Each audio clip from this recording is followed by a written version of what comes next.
PHP array ফাংশনের এই অধ্যায়ে আমি মোহাম্মদ আবিদ এখন আপনাদের সাথে অ্যারে সার্চ ফাংশনটি নিয়ে আলোচনা করতে গেলে বলতে পারি যে অ্যারে সার্চ ফাংশনটির মাধ্যমে আমরা যে কোনো অ্যারের ভিতর কোনো উপাদান সার্চ করতে পারি। আমরা আমাদের উদাহরণের জন্য একটি অ্যারে তৈরি করেছি যার নাম দিয়েছি মেইন অ্যারে, এবং মেইন অ্যারে ভেরিয়েবলটির ভিতর আমরা যে অ্যারেটি রেখেছি তার ভিতর আমরা মোট 4টি উপাদান রেখেছি। এখন এই 4টি উপাদানের আমরা যে ভ্যালু পেয়ে থাকবো, ভ্যালু পেয়েছি অর্থাৎ এমডি, আবিদ, আজম এবং খান, এবং প্রত্যেকটি ভ্যালুর পরিবর্তে আমরা একটি কি পেয়েছি, অর্থাৎ এমডির কি হলো 0 এবং আবিদের কি হলো 1, আজমের কি হলো 2 এবং খানের কি হলো 3।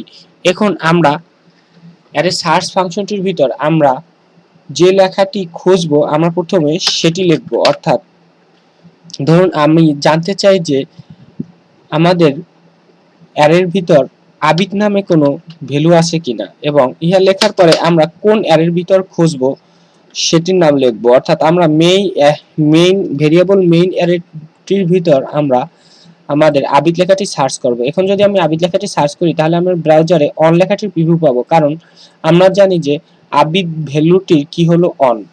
অর্থাৎ আমরা এখন এই অ্যারে সার্চ ফাংশনটির মাধ্যমে আমরা যদি কোনো ভ্যালু আমরা আমাদের এই অ্যারের ভিতর পেয়ে থাকি তাহলে সেটির কি আমরা ব্রাউজারে প্রিভিউ পাবো। আমি যদি এখানে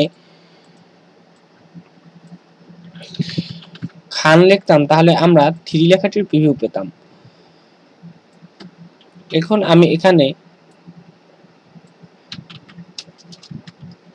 আজম লিখলাম এবং ইহার প্রিভিউ যদি আমি ব্রাউজারে দেখি ইকো কমান্ডের মাধ্যমে, এখন যদি আমি ইহার প্রিভিউ ব্রাউজারে দেখি তাহলে আমি 2 লেখাটির প্রিভিউ পাবো, যেহেতু এমডির কি হলো 0, আবিদের কি হলো 1 এবং আজমের কি হলো 2। এখন যদি আমি ইহার প্রিভিউ ব্রাউজারে দেখি তাহলে আমরা 2 লেখাটির প্রিভিউ ব্রাউজারে পেয়েছি। আবার আমি যদি এখানে এমডি লিখতাম তাহলে আমরা 0 লেখাটির প্রিভিউ ব্রাউজারে পেতাম।